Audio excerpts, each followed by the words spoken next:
What's up, Cougs? I'm your host, Noah Bolter, aka DJ Squabo. For Unorthodox Sports, your home for Seahawks, NFL, Lakers, Pac-12 coverage here on YouTube. So excited to talk to you guys today. We have so much to talk about on today's show. The Lakers just won an NBA championship. We're getting our first initial reactions right now. It's going to be so much fun. But I'm not alone to talk about all this exciting stuff. I have a supporting cast with me today, so allow me to introduce you guys. On my right shoulder, Mr. Aaron Monson. Aaron, they call him White Shaq. Great to have you on the show. Great to be here, Noah. We got a lot to talk about today. I'm very excited, and I'm telling you now, it's going to get heated for me in some parts of this. It's going to get passionate. Be prepared for that. And we know prepared for that. Because sometimes, even when people accomplish amazing, incredible feats that are unprecedented in unprecedented times, barring unprecedented circumstances, some people still try and take them down. So we'll get into that in just a minute. But allow me to introduce on my left shoulder, Mr. Asher Lind. Asher, great to have you on the show. It's great to be in the presence of White Shack and DJ Squabo. I also like the Hydro Flask. Aaron, thanks, good choice color. Thank you. Appreciate that. Thanks, man. Got for my birthday. Yeah. Awesome.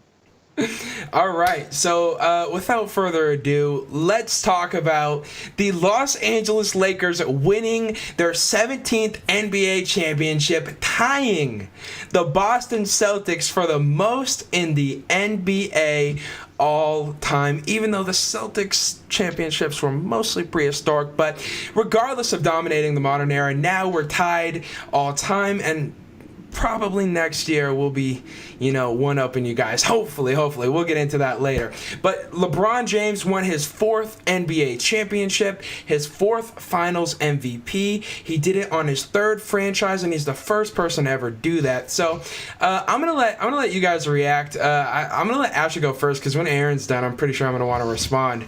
So Asher, are you saying you don't want to respond to me? Is that what we're getting at here? No. I'm just messing with you. No, goodness, Noah. But it's all up here. Asher, let's go to you. Let's get your reaction to the NBA Finals. What are your takeaways with the Lakers winning a championship? Not surprised. I think we all three of us were saying it in weeks past on our shows. We all had Lakers in 5 or Lakers in 6, so none of us were surprised when they won. Overall, I thought it was a good series. Jimmy Butler pouring in that 40-point triple-double to push it to Game 6. I was just disappointed, though, with Game 6. That's my only negative about the series. They just looked really flat-footed. I was happy to see Dragic able to get back in. There was a thing on Twitter. It was like he texted Coach Spoelstra at like 4 a.m. He was like, "Don't give up on me. Like, I'll find a way to get back in." And he did that, and all the credit in the world to him. But they just weren't able to get it done. They just didn't have a really good shooting night, and LeBron and Anthony Davis were just way too hungry, I think, to go get that 4th ring, and that's exactly what they did. But give credit to the Heat, though. Again, I think Pat Riley and Eric Spoelstra and that entire coaching staff is well set up for the near future, and I think they'll be back real soon. Passionate take, Asher. I couldn't agree more. I think Miami's in a good position to moving forward with a lot of really young talent. 3 rookies getting significant minutes in the finals, so yeah, excellent. Starting Hero, too. I was really impressed with Hero and what him and Duncan Robinson both were able to do. Some really good stories there. They'll be really good. Excellent. Aaron, let's go to you. What was your takeaway from the GOAT, LeBron James, getting his 4th Don't say that. Stop. Here we Stop. go. Can you repeat the question and not call him the GOAT? Can you just repeat and just say LeBron James and just say LeBron James? What was your take? Anyway, following it's fine. It's fine. Greatest of all time. My take on that series, like Asher said, it was to be expected. In all honesty, I feel like if LeBron didn't get MVP, Jimmy Butler would have gotten it because of how much he carried the Heat in those last couple games. Obviously, they kind of didn't play well at all. They kind of seemed like they gave up Game 6, but that's to be expected, I feel like, because Jimmy Butler put up a triple-double, an insane triple-double with 47 seconds of rest that entire game. Is that what it was? 47 or 48. It was less than a minute. It was less than a minute of rest in the entire 48 minutes of that game, and it's absolutely nuts to me. And then he dropped Jimmy Butler had how many points? Let's see here. I got it pulled up. 12 points in Game 6, pretty average. Bam Adebayo played his heart out with 25 points. Bam and Jimmy both combined for a total of 87 minutes that entire game. So, impressive. It honestly is, because that's kind of what you expect from them. And I love seeing Kelly Olynyk off the bench scoring 9 points with 15 minutes in there in the game. I love watching Kelly Olynyk play. He's a great power forward. I think he's a great person to have on the bench. It's just when you have people like Adebayo who start is tired, and Olynyk can still do great in that power forward position. LeBron getting the MVP. It's not surprising. It's what was going to happen, because Unanimous. LeBron is the golden boy of the NBA, but I'm pissed about it at the same time. So after the game, they're getting all their ceremonies. They give LeBron this nice little MVP trophy, and they're taking pictures of all them holding it and everything. LeBron's talking about how the Lakers deserve respect, and he's quoted saying, "I want my damn respect too." Mm-hmm. And I instantly lost all respect I had for LeBron. The amount that I had there, the little amount that I had, what? Gone. Absolutely gone. Why? No, you can't be asking for respect. If you ask for respect, then you earned respect, right? Noah, would you agree that you earned respect? I agree that you earn it. Okay, and LeBron should know that without saying anything, he already has respect of millions of people around the globe, right? Everybody knows who LeBron James is. Everybody knows he's the second greatest player of all time, and that he's got 4 rings now, and he's a stud and everything. But saying that you want your damn respect like he doesn't have any of it, he doesn't respect the game as much as any other players do. He walks off the court with 10 seconds left in the game if they're losing. That is not respectful. That is the opposite. That is unbelievable to me that he's expecting LeBron respect when has he's treating his opponents like that. I'm not saying he hasn't, but asking for it loses all of his credibility for that. No. But okay, no. We're talking about the walking off the floor first, right? So I'm saying he's earned the right. Like with 11 seconds left, who cares? Like, what are they gonna do? Score? Like, it's not a big deal. The difference was like, what the 1 foot difference between standing inbounds and out of bounds. So if he would have stayed on the corner of the court, like for the last 11 seconds, would he have been fine? I'm saying if he would have stayed on the bench with everybody else with those 10 seconds left until the buzzer goes off, walks off with his team instead of walking off by himself like he's some greater than thou holy matrimony type of crap. I just don't think that's respectful at all, and like that doesn't deserve my respect when that stuff happens. I'm sorry, and it doesn't deserve anybody's respect when that stuff happens. You respect your opponents and respect the game, and I'm just saying like that. That's the opposite of that. He needs to show that he respects the game and other players as well. Aaron, that's just my thing. I'd love to get your reaction to this. I heard a very, very intelligent man this week, Mr. Colin Coward, make an incredible point, and I completely agree. LeBron James is the greatest foundational piece in NBA history. 3 different situations, 3 different teams he's taken to the NBA Finals and won a championship in those cities as the Finals MVP, including beating a 73-win Golden State Warriors team. Down 3-1 in the NBA Finals. He's taken 5 different head coaches to the NBA Finals. 5. Okay. He didn't do it by himself. No. Think about the Heat squad. Chris Bosh and Dwayne Wade. Everywhere he goes, he's the guy, though, and he makes it happen, and he brings these different situations glory. He was in Cleveland. Nobody wanted to come there, so he goes to Miami.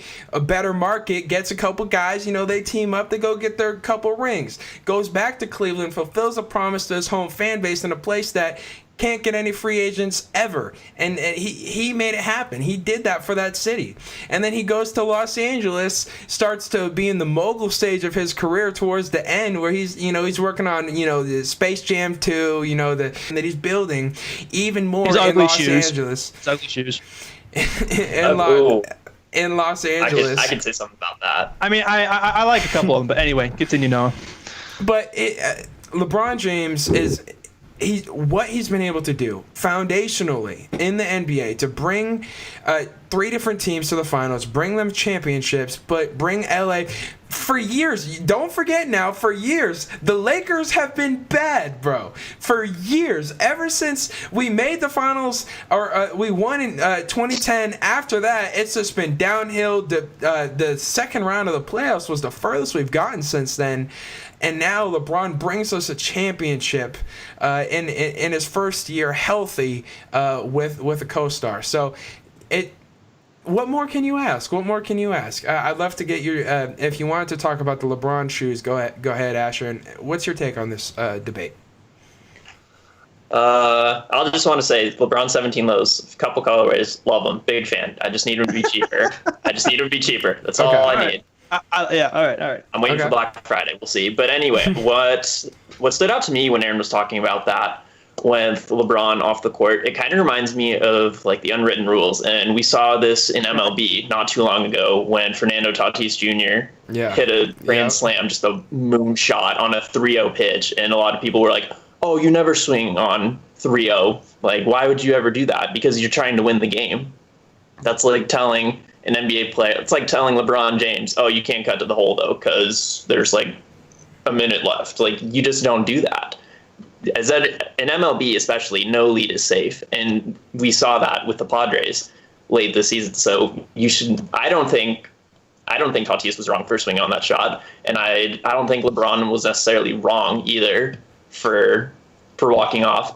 I do agree that it is an unwritten rule that you're supposed to all stay on the court, congratulate each other, whatever. But we kind of saw that, too, in The Last Dance with Isaiah Thomas and the Pistons, too, how they kind of... Well, no, I'm not saying I disagree with that either. I totally think that they should have stayed on the court. But then again, that was the whole team rather than one person doing it. And when it's one person, the Pistons then had that reputation of being the bad boys, right? Yeah. So, I mean, when it's just LeBron, it's just like he just walks it off like he makes it about him, even though he's losing, and it's just frustrating for me to watch. Sure. And here's the thing, though, because it's just him, I don't know if he's necessarily trying to make it about him, but because he's alone, I think it's just automatically about him because the spotlight is on him walking off the court. You know what I mean? No one else is doing it. And so because he's the only one doing it, the spotlight and the camera points to him and saying, wow, look at LeBron doing this. It wouldn't be. I don't think it would be as much on LeBron if the entire team did it like the Pistons. Right. Well, like LeBron could take a crap on the sidewalk and people would freak out about it. Right. He's always going to have the attention straight on him. I would hope anyone would freak out if anyone did that. No. But a bad example. But I'm just saying he can do something horrendous and get attention for it. And I'm not saying what he did was horrendous. I'm just saying it was disrespectful. To the game of basketball. He's not bigger than the game of basketball. I mean, the basketball itself is, one of the foundational sports that's going on around this country right now. And as a player of basketball, for following those rules that people have been following for years and how just respecting the other team, I just don't think that was cool of him to do. And I don't think he can put himself in that, hey, I'm better than you, or not better than you per se. No, actually, no. That is what I'm meaning. But I'm better than you, and I don't want to talk to you. I want to be out of here as soon as possible because I can't deal with the fact that we're losing. And that's kind of what it looked like to me. I don't know if it's I can't deal with the fact that we're losing. I think it's more I'm frustrated, and it's time to make this right. We're going to walk off the court. We're going to go get right, and we're going to reapproach this. Why couldn't you just off the court 10 seconds after when the clock ends? Because he doesn't care about what the world thinks to that extent. 10 seconds, bro. There's no difference. There's literally no difference. I just think asking. He says, "I want my damn respect too." No, I'm not. I lost it. No, I'm not giving him any more. I can understand the fact that he is the second greatest player of all time, but you never saw Michael Jordan demanding respect. You never saw Michael Jordan chasing. He earned it. No. But they just kind of LeBron went out and took it. LeBron has been chasing Michael's shadow because LeBron came after Michael. If Michael came after LeBron, it's a different story. I would disagree because LeBron would have both play styles would have been completely different in switching these generations of basketball. But having a GOAT prior, Like, and that's the other thing. Like, people make the comparison, like Michael Jordan's a little bit better, Kobe Bryant, and then LeBron James is a little bit better, a little bit different, Magic Johnson. And I can agree with that, but I still say LeBron, just foundationally, what he's able to do to make those around him better. He is the most, like, Michael Jordan could not have done 3 different locations to championships the way that LeBron has, making his teammates better the way that LeBron has with all these different he got David Blatt to the NBA Finals. David Blatt. Michael Jordan only ever did it with Phil Jackson. Only ever did it with Scottie Pippen. That's because he didn't have to leave, per se. Well, it's not that he didn't have to leave. Jordan had to leave, or I'm sorry, LeBron had to leave because he wanted to go show the world that he could win a championship. So he goes down to Miami, finds a new place, builds a new team, and dominates his way. And he started a trend. He started a movement that now everyone else wants to copy. And Kevin Durant's trying to like copy off the coattails, but he did it wrong, and he did the cheaper version. So. That's valid, but I think, let me ask you this. Does part of that have to do with LeBron losing in a finals, though? Because I believe they lost to the Spurs in the NBA Finals back when Tim Duncan and those guys were running around in San Antonio. Michael Jordan never lost in any finals. Once he got there, he just automatically... Exactly, that's my point. Well, and you could everyone loves to say Michael Jordan never lost in the finals. Well, is it LeBron's fault that he got to the dance when he wasn't supposed to get there anyways and lost to a dominant Spurs dynasty and then a Warriors dynasty year after year? Like, LeBron wasn't supposed to be in the finals. Jordan wouldn't have got his team to the finals. LeBron got to the dance. You asked Tom Brady after the Super Bowl loss to the Philadelphia Eagles, is it almost better to just not get to the Super Bowl? And Tom Brady said, you have to compete in order to have a chance to win, and you got to be able to shoot your shot. That's what LeBron has meant to his team. 10 NBA Finals appearances. Are you kidding me? Are you kidding me? That's 4 more than Michael Jordan. 4 with more. 4 wins. How is he able to get his team there so many times? And horrible injury luck at times, losing Kyrie and Kevin Love in the finals. The first time he was a baby going against a Spurs dynasty, he goes up against the KD Warriors. Steph Clay. 73-win team that added Kevin Durant. You're telling me MJ's beating that team in the finals? I don't think so. And I think it'd be close. That'd probably be 7-game series. That'd be easy 7-game series with the Bulls at the end, but they're not winning that series in my eyes. They are not. And if the Lakers would have been constructed as they are now versus that Warriors team, I think it's different too. And if it would have been the Heat back when LeBron, Dwayne Wade, and Chris Bosh versus those Warriors, I think that would have been a matchup too.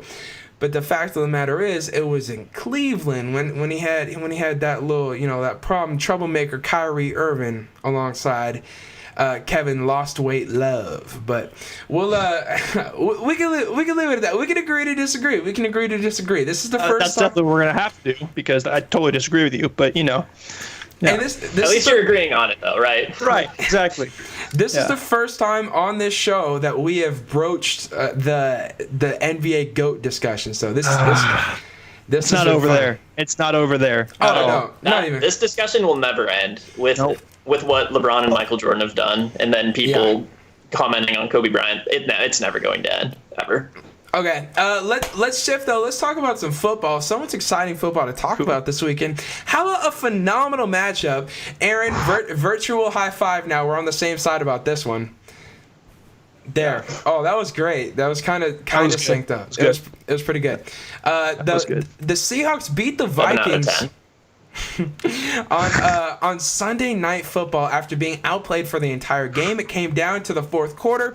The Minnesota Vikings up 5 late in the game within the Seahawks 10-yard line, have a 4th and inches, unable to convert. They had a chance to extend their lead to 8 points, meaning Seattle would have needed a touchdown and a 2-point conversion to tie the game and to force overtime heading down the other direction. But instead they go for it, do not convert. Seattle gets the ball, converts on a 4th and 10. 10, goes for about 40 to DK Metcalf down the sideline, goes down all the way to the goal line. Every time Seattle's in a goal line for the game situation, and I'm not even just talking about against the Patriots, you look back, what was it, back in 2013 against the Rams in St. Louis. Remember that goal line stand where Brandon Browner broke up the final pass? That defense always wins those situations, but on 4th and goal, the resilience, Russell Wilson finds a DK Metcalf, who arguably right now is already a top 5 wide receiver in the NFL, finds that guy, makes an incredible catch in the end zone to win the game. Not his first touchdown catch on the game. I want to get your guys' reaction. Let's start with the Steelers fan, and let's get more excited as we continue through our panel. So let's start with Asher.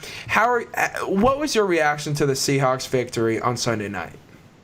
After the first half, I honestly didn't know if this was like an imposter team, there's an imposter in that game, Real ones know about Among Us. Oh my God! They were shut out after the half against a 1-3 Vikings team at the time, who are now 1-4. It's like, wow, with let Russ cook, Metcalf, like you said, like all these weapons. I was like, there's no way they just got shut out. And then they turned it on second half. Metcalf got cooking, Russell got hot, and they showed why they're one of the best teams in the NFL. A lot of the power rankings have them as number 1, and I can definitely see why. And they should have won by a lot more. I think their run defense was just not good at all. Dalvin Cook got 8-9 yards whenever he wanted when he was in. Then he got hurt. Alex Madison, his backup, getting 8-9 yards whenever he wanted. Their backup running back. He's a really good backup.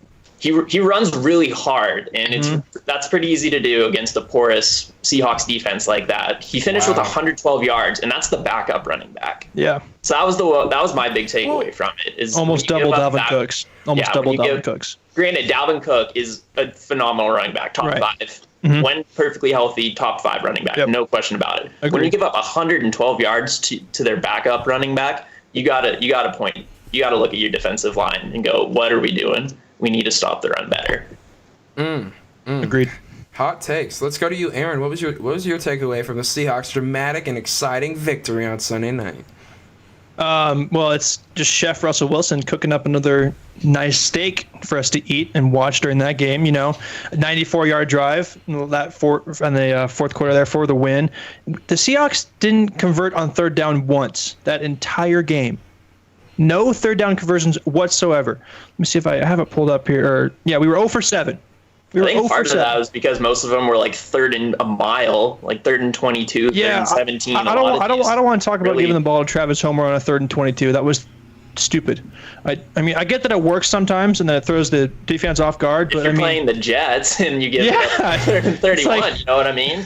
That's not how that works. I mean, and then like the Vikings went 6 for 14 on third down. We were 2 for 2 on fourth down. It was a scary start. I was watching this and I'd gotten food and I was sat down as the second half started. I was like, this could be our first loss of the season. Mm-hmm. And Kirk Cousins is a great quarterback. That's what I took away that from this game. He's not a bad quarterback. Like he's got Adam Thielen, who's a stud, by the way, with 80 yards and 2 touchdowns. Are you kidding me? Those are good numbers for a wide receiver.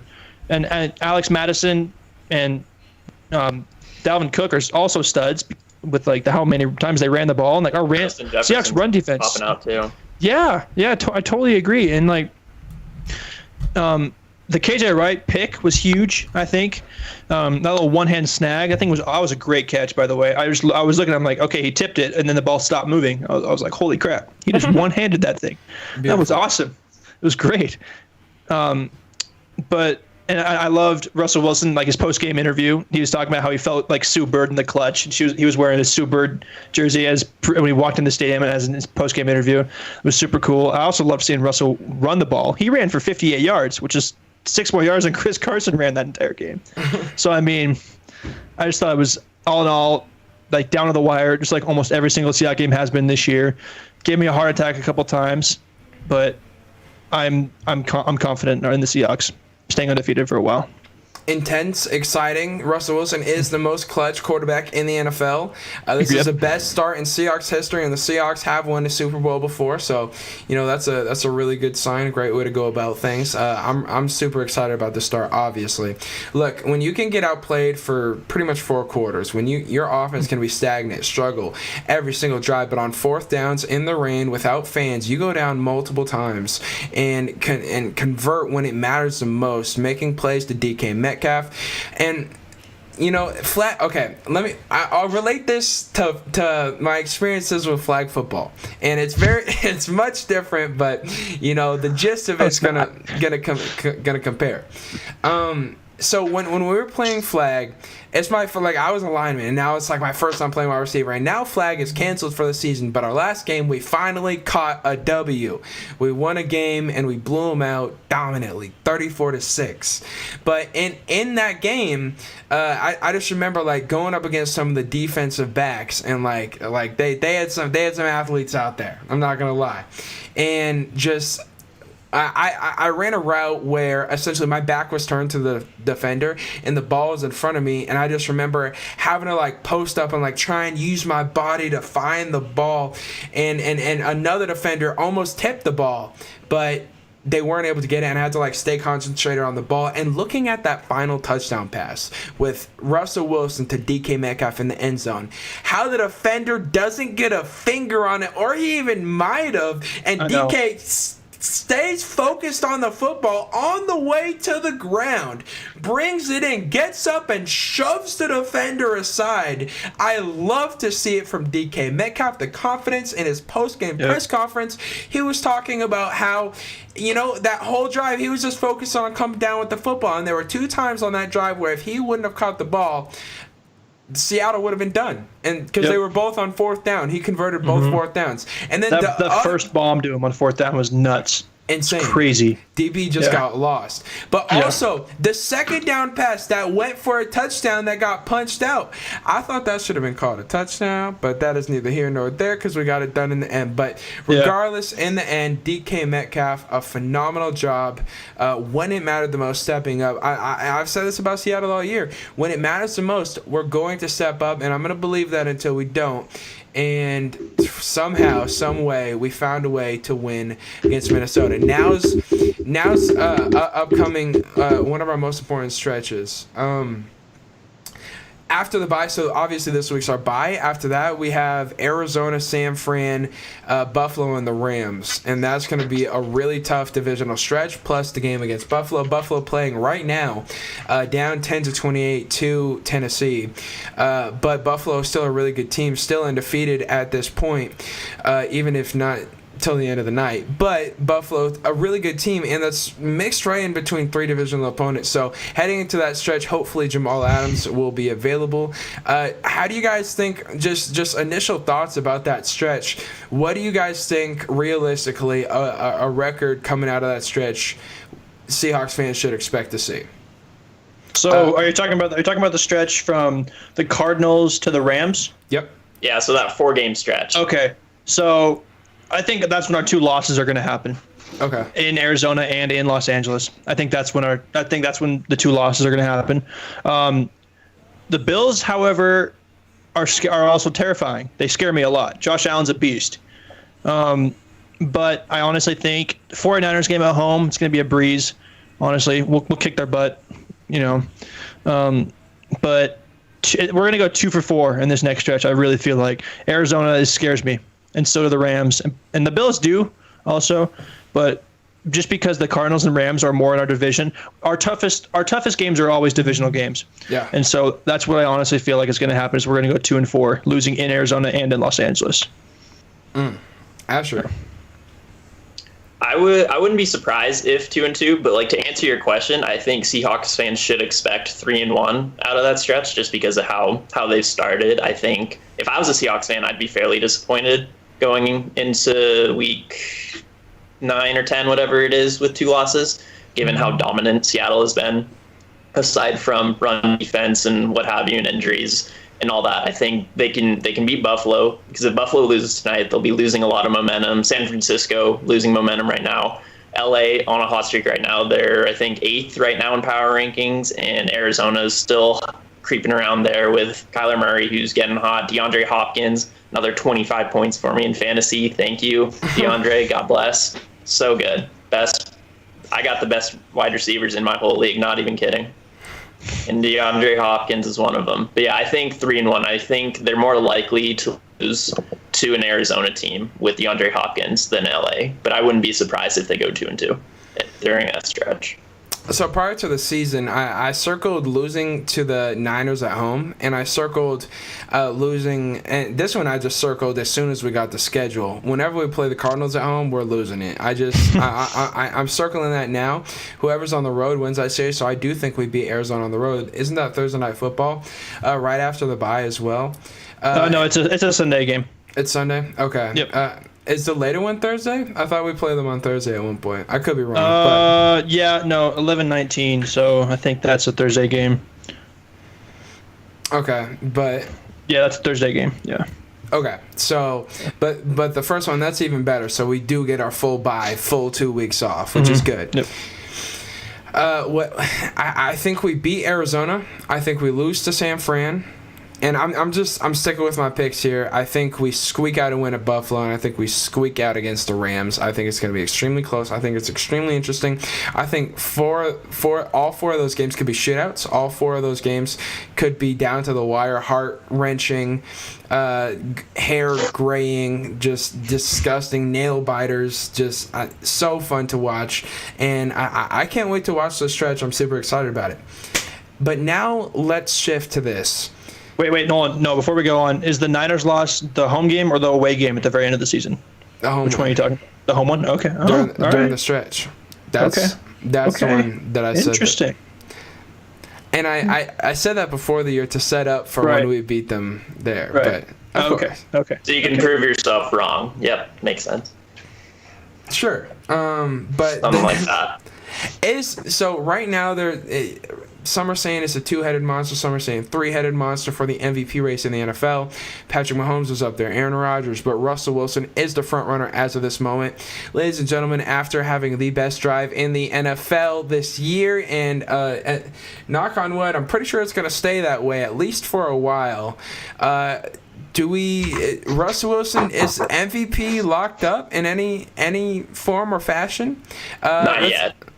I'd say not yet. Okay, let's go to you.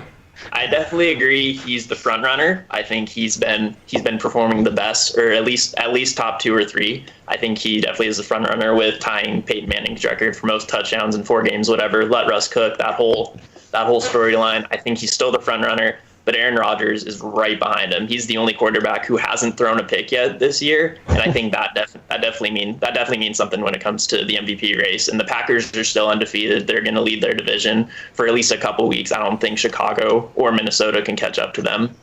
So I definitely have Aaron as my number 2, and then Patrick Mahomes. It's hard to say with him, honestly, just because of how talented he is and some of the things he can do. So I think Patrick Mahomes and Aaron Rodgers will keep it a close race throughout the entire season. Okay. Aaron, let's go to you. So the more I think about it, the more I realize Asher's right. Is that I want Russ to be a lockup 100% MVP, but I'm a little biased. At the same time, Aaron Rodgers throws insane, like 0 interceptions this entire season. That's actually what it is? Mm-hmm. He's the only qualifying. So there's backups and whatever that haven't played yet, haven't thrown, obviously. But out of all the starters, he hasn't thrown one yet. That's nuts to me. And plus, Aaron Rodgers is just a Hall of Fame quarterback too. So I think that it's going to come down between him and Russ. I feel like that might be what the NFC final or championship will be. Is another Packers Seahawks as of right now. I think that's what it'll end up being, which would be another great game. But I still think Russ is going to win. But if as of right now, Aaron Rodgers and Russell Wilson are right there next to each other. They're neck and neck for sure. Yeah. Mm-hmm. So at this point, gentlemen, I have to ask you, who who gets the 1 seed in either conference right now? If you had to guess, who do you give it to in either conference? Because now there's only one team that gets a bye with the new playoff format. Let's go to you first, Asher. Who do you think is the 1 seed in the NFC and AFC? I think, looking at the league right now, Seahawks get the 1 seed by a game or two. I think they'll be able to create some separation from the Green Bays and the New Orleans of the world. And I think the AFC is definitely a lot closer. You could have Buffalo, Tennessee, the Steelers, a lot of these teams. I don't know if the Steelers would get the 1 seed. I think that's a bit of a stretch given that they have to play the Ravens twice. And I think they play Indianapolis too as well, who is the number 1 defense in the country right now. I think it's hard to say. I'd say Bills at the 1 seed. It's going to be super close, but really? Anyone, Bills, Titans, Ravens, Steelers, any one of those teams could get the 1 seed. Bills are getting spanked right now. I mean, they're mounting a comeback, but it's 16-28 now, so still in some trouble. Couldn't get the 2-point conversion earlier. Let's go to you, Aaron. Who are your 1 seeds in either conference as of right now? I'm gonna go with the Seahawks Titans. Honestly, Ooh. I think Derrick Henry is a force to be reckoned with, and then they're gonna continue to just dominate the AFC. And I think it's gonna be I think the Titans Seahawks Super Bowl is very likely to happen. Really? Josh Norman would agree with that statement of being a force to be reckoned with. Yeah. You saw the video, right? Yep. Yeah. The one of him getting just absolutely stiff-armed by Derrick Henry. Oh my goodness. That was pure comedy. That was put you in your place. Get off me. Are you kidding me? Like, you cannot. You said weight room on that one for sure. I know, to one of the guys who talks the most trash in the NFL with Josh Norman. It's just like, just put him in the ground. It was awesome. The next play, like, they were almost fighting. You gotta fight after that, man. Everyone's gonna say you're a punk. You can't let another man do that to you. You can't. You can't just bounce up off the ground like that. Especially with that reputation of Josh Norman, definitely. Okay. I have to ask you guys about.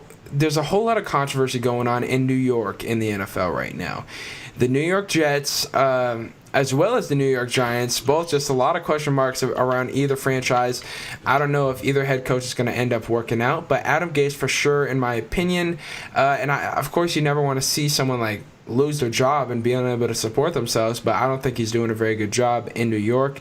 I feel like he's been almost a cancer to their locker room because none of the players believe in him. None of the leaders believe in him. Jamal Adams didn't believe in him, and he got out. Le'Veon Bell doesn't believe in him. They've been trying to trade Le'Veon after signing him to a big old deal.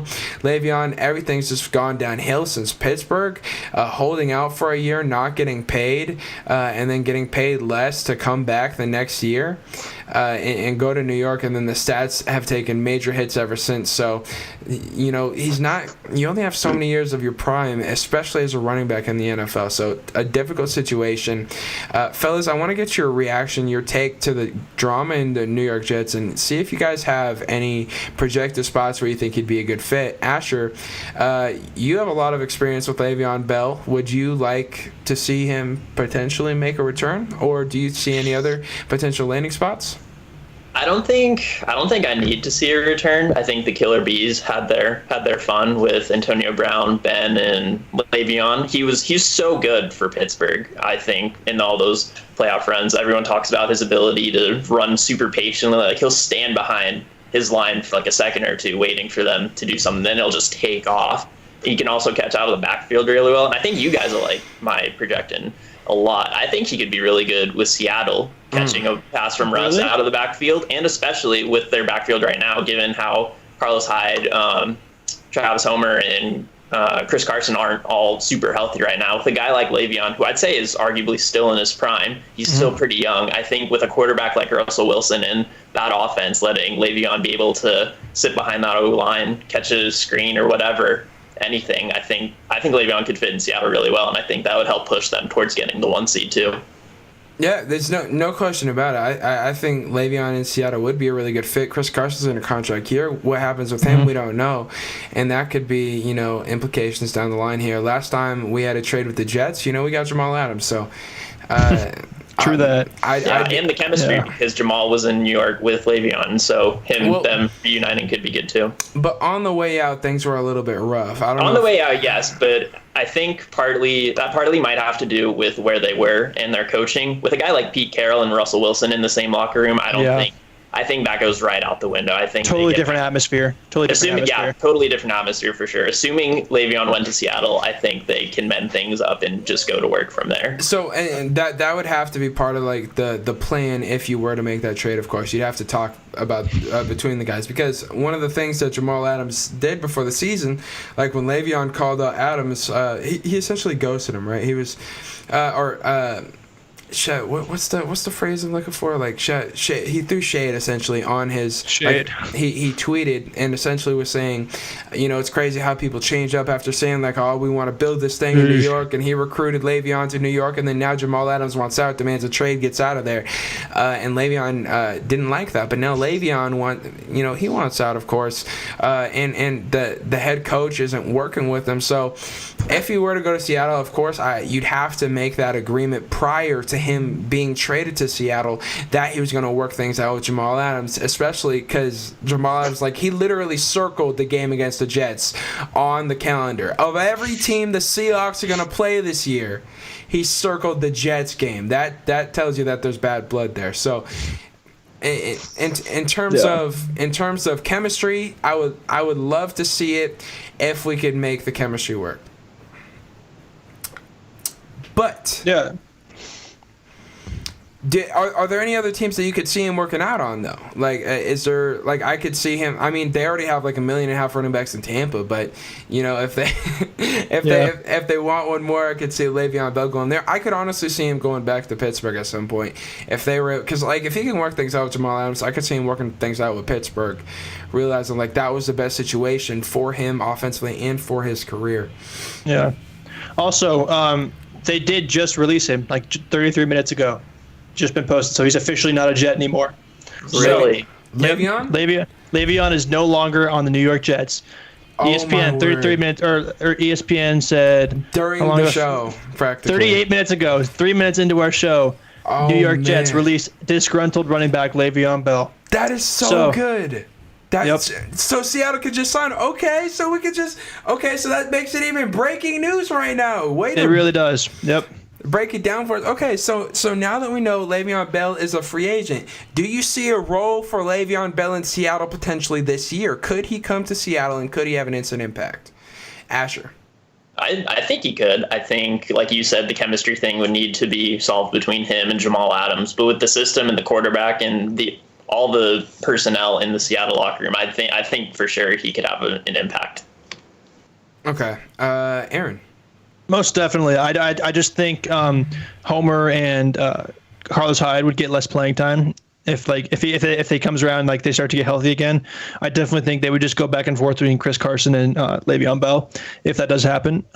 But the whole atmosphere thing that you guys were talking about, I'm not super worried about that whole thing because Pete Carroll and Russell Wilson just have that whole positive mindset, and you can tell how happy they are to be wherever they are, and like how like they have a good relationship with everybody on the team. Like, I don't think there's a single Seahawk who has said a bad thing about Pete Carroll as of whoever's been playing under him. And the same thing about Russell Wilson. Earl, on his way out, the middle finger. Earl's kind of cocky though, and like, I don't know. I mean, in general, though, I agree. In general, he's just a wholesome. The video of the locker room after the win, it was awesome. Game in the fourth quarter, and everyone's getting behind him. I don't know how you can't support a guy like Pete Carroll and Russell Wilson in the same locker room. Him and Russell Wilson both hype up the entire team, not just the offense. Every single game, like Russell Wilson's always out there on the sideline when the defense is coming off or the special teams unit's coming out. He's high fiving them, saying like "great job," and Pete Carroll's right next to him doing the same thing.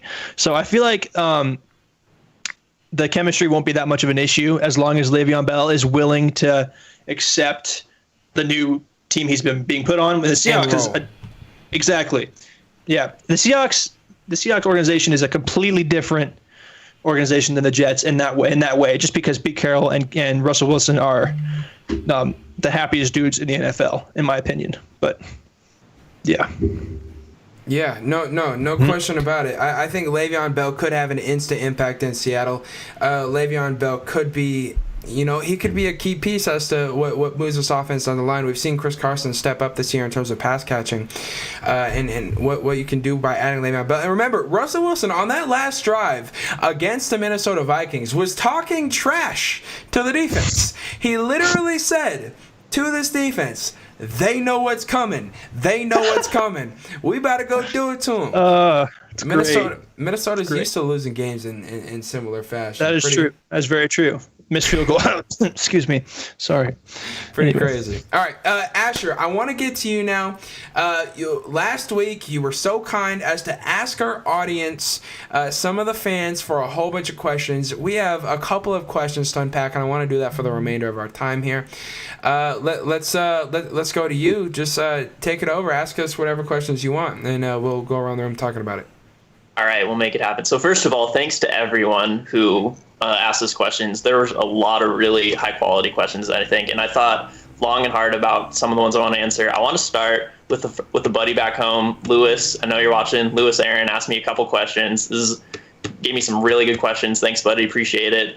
I wanted to talk about one specifically, though. He asked, where does this NBA Finals rank for LeBron, and how will it affect his legacy? So I thought about it, and I think it's as far as legacy goes, it's the second most important. And I have it sandwiched between Cleveland and his rings in Miami. Because when you think about it, I think he means more to the city of Cleveland, Akron, the whole state of Ohio, for that matter. I think he means a lot more to them than to the people of California. I think a lot of people expected LA to win this year with Anthony Davis, LeBron, a brand new Dwight Howard, that entire bench, etc. Same thing with Miami with Chris Bosh, Udonis Haslem, Dwayne Wade, Big Three, what have you. A lot of people expected them to win, but going back home, basically carrying a team back from 3-1 against the team with the most wins ever in NBA history, I don't think anything can top that when it comes to legacy, especially because he grew up just down the highway from Cleveland. And it's just comedy that we can't even get through the show without bringing up the LeBron thing again. I think it's perfect because, look, check me out here, man. Put the camera on me, please. When LeBron James has made it to the finals with all these different franchises, and how is he able to do it with the second best player on every single team being a different position? It doesn't matter what you give him. You give him a wing and Dwayne Wade is the second best player on his team. He wins you championships. You give him a point guard and Kyrie Irving to be his second best player. He's winning championships. You give him David Blatt as his head coach. He gets you to the championship. You give him Anthony Davis, a power forward / center, a big to be his second best player without a reliable third player. He gives you a championship. You can't take that away from him, and I think, yeah. As far as legacy goes, would you guys agree with that? It's like second most. I don't think it matters as much as his Cleveland championship. I wouldn't say his Cleveland. I would say his first championship was most important because at that point there were so many doubts about if he could win a championship. By the time he got to Cleveland, he was a made man. He already had 2 championships. He goes to Cleveland. What if he were to just finish his career there without winning a championship? Yeah, it'd be disappointing because he's the GOAT. But you know what I'm saying? Like it wouldn't have been as bad as if he hadn't won that first one in Miami. So I think by winning the one in Miami, you justified the move, and by winning the one in Miami, you shifted the entire NBA landscape moving forward, leading to one of the biggest dynasties in NBA history in the Golden State Warriors. So just the domino effect was tremendous.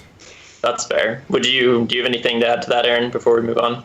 Not really. I would agree that the Cleveland one was probably his most important championship as well, just because of how much of an icon he is in the state of Ohio, in Akron, and all in general. Kid from Akron thing, I think, kind of does for me because he totally pushes that out all the time in every other Instagram post. Like, just a kid from Akron, Honestly, so every hashtag, every post, like, exactly. Hashtag just a kid from Akron. It's like, okay.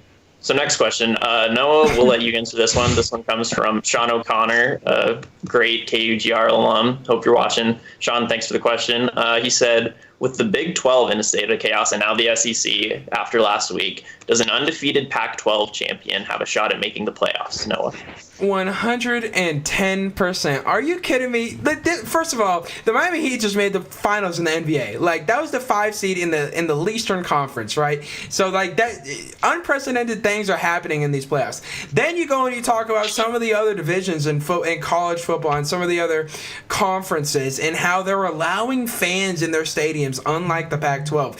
That is just asking for outbreaks, not only in those cities, in those areas, but amongst those fans. They're not as restricted in terms of their living situations, and that's why they're allowing fans. And it's based on their governors, and it's based on their politics, it's based on outside of football things. But they're putting their guys at risk, and based on that, there could be a lot more games missed. We're seeing cases now in Miami and all sorts of other places. There are cases being found everywhere because not everyone's taking it quite as seriously. And I've gone on record, and I talked about this on air before with college football. It's just ridiculously hard to even imagine how the season is going to go all the way through. There are going to be teams not playing the same amount of games. They're going to try and extend it a little bit. They're going to have to be flexible. They're going to have to be adaptable. The point is that they want to play football and get as much of it as they can out. Similar to the NFL, except there's more with college football, and it's just harder to control. It's ridiculous. You're not going to have a bubble. There's no way that it's even possible. So, in terms of, can a Pac-12 team, if they go undefeated, make the playoffs? Absolutely. And if any year, this would be the year. Yeah, I think I would agree too. And to add to your point about the whole COVID case, after Florida's game, Dan Mullen, their head coach, requested permission to have full capacity for their next game. And then lo and behold, not even 72 hours later, 5 players test positive for COVID. So it makes you wonder, what's going on here? And when you think about it, I talked about it yesterday on a newscast I do for this school. The NBA bubble throughout its entirety had absolutely 0 COVID cases throughout players, staff, coaches, refs, anyone that was there. Not a single person tested positive. And that's incredible. Adam Silver has been very flexible, very mobile, working with Chris Paul, NFL or NBA PA, just doing a great job of making that work out. Yeah, absolutely. Aaron, do you wanna bounce off what we were talking about with the Pac-12? There's an undefeated winner? I mean, if there's an undefeated winner, there's a chance for sure. But the Pac-12 was, the only ever you don't see that many Pac-12 teams besides like Oregon or Washington going to the playoffs, right? Yeah. I mean, it just doesn't happen that often, and especially if we're restricted to a 6-game season, 7-game season. 6 games, and then the 7th will be the Pac-12 championship. Yeah, I just don't see it happening. I think it's just going to be another big year for Southern football, honestly. It definitely seems like that. Unfortunately, yeah, no, it sucks. Like I want to see Pac-12 teams get up there. Georgia, Clemson, LSU, Texas Tech, Texas, just all those massive teams. University of Florida or Central Florida, all those other teams that are getting to play with fans and stuff. I totally agree that the COVID outbreak is going to be an issue there soon. But I honestly want to say yes, but in my heart, it's just a no for me. Yeah, I'm kind of with you there. So I'll let you answer this next question. Okay. Aaron, this is a baseball question from Alex Clark. Thank you for the question. This is about your Mariners. The longest playoff drought in North American sports. I'm sure you both are well aware of that. He wants to know what needs to change, though. Young talent starting to take shape. He's asked what moves need to be made in order to break the streak in the next coming years. We need to get consistent pitching. That's one of the biggest things that the Mariners are in dire need of. The first few weeks of Mariner baseball, the average Seattle earned run average per game was over 10 runs. We were giving up over 10 runs a game from all of our pitchers, consistently. It's what is happening? It's garbage. It's not good. Marco Gonzalez had a great ending to the year. He ended up doing great for us. His ERA was 3.12 or something like that. 3 runs a game is a solid ERA to sit at. But when you start off the year with an over 10 ERA, there's almost no coming back from that. And the young talent we had, Kyle Lewis is super fast. I love seeing all of our fast outfielders that we have picked up over this last year or so. We got some great infielders. Our hitting is awesome. Don't get me wrong. And we have some of our players lead the league in steals and around the bases. They're fast. They can get there. Athletes, total athletes. These guys could be put on a track and field team and do their 100 yard dash or whatever, 100 meters, and be totally fine. They could probably win some of that. But I just like seeing good pitching, and when Marco Gonzalez is the only pitcher that I'm comfortable with who pitches, it won't happen like that, and we will continue to not make the playoffs if our pitching is garbage. Yeah, no, bullpen specifically, like whenever we go down there, like we don't have guys that can close out games. We don't have guys that can finish, and we're a losing organization that, we have a losing foundation. We're used to giving up the lead. We're kind of like the Atlanta Falcons of the MLB, except we didn't lose in the Super Bowl. Worse. Yeah. Except worse. Yeah. Right. We just give up leads and don't win. Right, every year. So I agree with you, Aaron. Yeah, I agree too. I think consistent pitching. Everyone loved the Felix Hernandez era, and I think that's well behind. So if you could get like someone to fill in the shoes. I'm still confused why we got rid of James Paxton. I don't know why we did. I loved him. He threw a no-hitter in his home city of Toronto. That was the greatest thing ever. Paxton was great for them. Yeah, I have that Seattle Times picture up in my room back home. It's just of him going like, holding his arms up in the air, just going like, just stoked out of his mind because he threw a no-hitter in his home city of Toronto. Like, that's huge. That's a dream. It is the dream. It is the dream, totally. And yeah. All right. Another question I want to get to, and then hopefully we'll have time to all talk about one. Another friend of mine from back home, Riley Adamson, graduated high school. Lewis and a couple other kids. They both mean the world to me. Thanks for watching, guys. You're awesome. She has a lot of questions. I had to pick one of them. One of them was, why is Mason Crosby so adorable? I can't answer that because I don't know anything about those things. But I can answer this. She wants a decent running back to pick up in her fantasy league. So she's in my league too. And I was going to trade her Le'Veon Bell because he's sitting on my bench right now. So if you're trying to get a good running back, Le'Veon Bell, assuming he signs with someone, come make a trade. But if you can't get him, I think Alex Madison, the guy we were talking about earlier, the backup for the Vikings, if Dalvin Cook needs to sit out. It's the same thing like Alvin Kamara, Latavius Murray in New Orleans. That tandem, Madison finished with 112 yards. I could see him breaking out here soon. Another guy, Justin Jackson, with the Chargers. They have a bye this week, so he can't get you immediate impact. But with Eckler and their backfield situation, I think Justin Jackson has a chance to break out. And then another question I want to ask, and I want your guys' input on this. Vincent on Twitter, @MakeMeJustSandwich. It's kind of spelled weird, but we appreciate the question anyway. Who do you guys think is going to have the best career from the 2019 NBA rookie class? There's a few names I have. Hero, Ja, and Zion are my three, and right now I say Ja, just because he has Rookie of the Year. Zion definitely has potential to catch up to that, but right now I think Ja's winning that race for best career. No. Wow. Zion. If Zion would have played more than like a month before the NBA hiatus, Zion would have been Rookie of the Year. Literally, the only reason Ja got it was because he played the entire year and they felt bad for him. Like, if Zion would have played the entire year, he would have got it. The stats weren't even comparable. Like, he was clearly more... Yeah, type up those little stats. Look them up. Because Zion, I'll tell you right now, Zion's stats were much better than Ja's in terms of their entirety of their rookie season. So I'm going to say Zion definitely has a better year. He was more dominant when he had an opportunity. I was really disappointed with how New Orleans played in the bubble because I posted a video on my YouTube channel at DJ SQUABO where I said how the NBA, and I explained how the NBA literally wanted the New Orleans Pelicans to make the playoffs because it would have been great television, and they still didn't. Portland had a ridiculously tough schedule in the bubble. New Orleans was the easiest of all the teams vying for that last spot, and they did not take advantage at all. So I was disappointed in their team, but I thought Zion was phenomenal. I think he was phenomenal too. I just think part of me believes that I like Memphis's core a little more with Ja and Jaren Jackson Jr.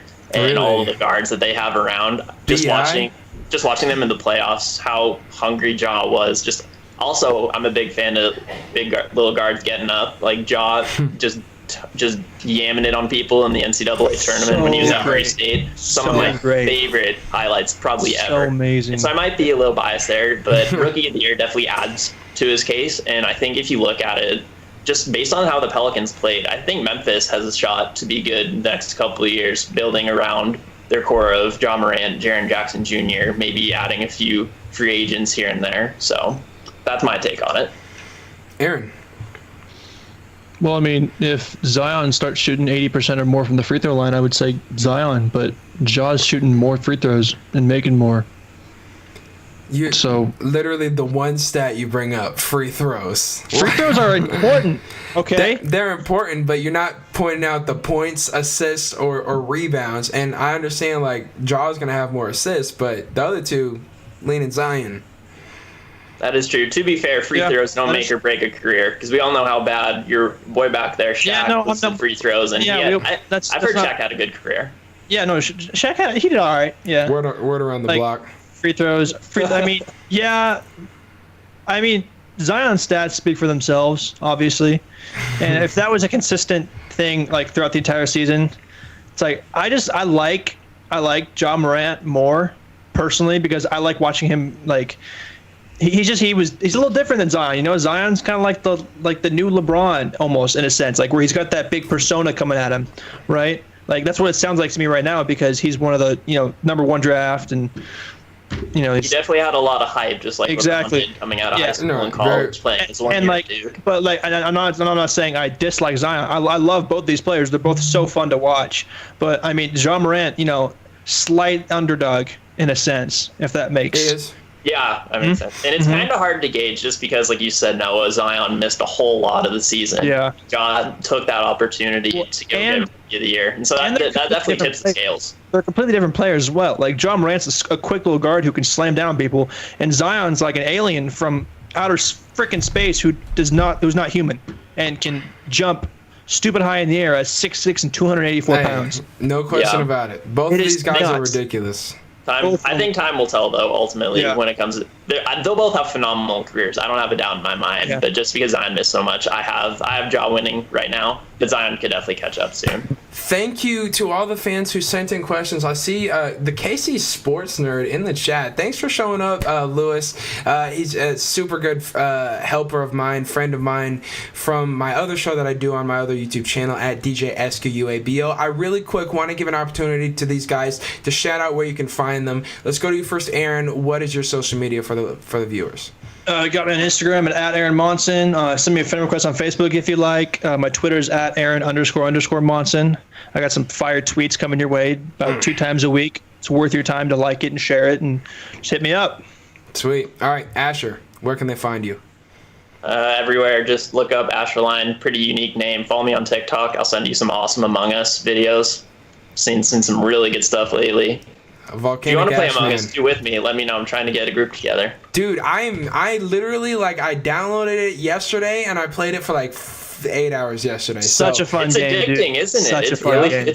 I'm not good at imposter, but I like doing it anyway. I won an imposter game yesterday. The most satisfying thing ever. I won 3 in a row too. It's great. Dude, I won an imposter game where I was sitting next to my homie that was playing with me and he had no idea. It was great. And I killed him. It was awesome. He was like, dude, it's white. Oh, wait, you're white. What the? No, I'm sorry. But, yeah, no, it's just, we'll have to get that together. Thank you guys all for watching. As always, this is your home for Cougar, NFL, Seahawks, NBA coverage on YouTube.